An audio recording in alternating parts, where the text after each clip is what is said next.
Üdvözlök mindenkit a Budapest Korcsoport emelő versenyünkön. Bemutatom a verseny indulóit. Női korcsoport junior kategória. Szilágyi Kinga, korosztályos.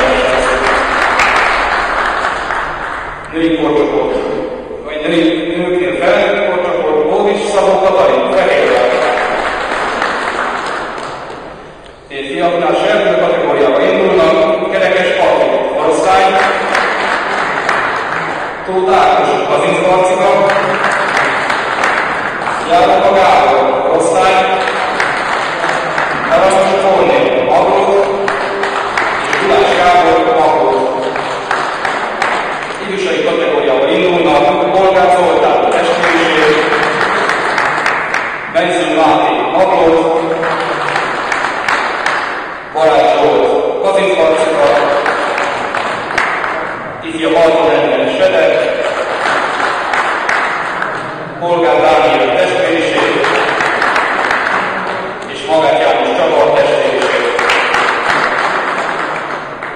Junior korcsoportba indulnak, Stiftiszakó Norbert, Testvériség, Szilágyi Szilveszter, korosztály, és Simon Árva, Testvériség. A felnőtt korcsoport indulói, Antal Ottó, Fehérvár, Molnár Ferenc, Testvériség, Méhes Ádám, Magrót, Baranyai Tamás, Fehérvár, Schneider Gábor, Fehérvár, Bragot Zoltán, Sedek, Marton Endre, Sedek, Szabó György, Fehérvár, Németh Péter, Sedek, Antal Andrej, Fehérvár, és Max, és Pap István, Fehérvár.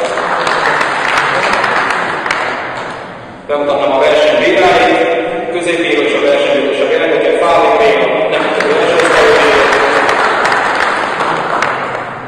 Oldalvégány, Ágocsok és József, országos bíró,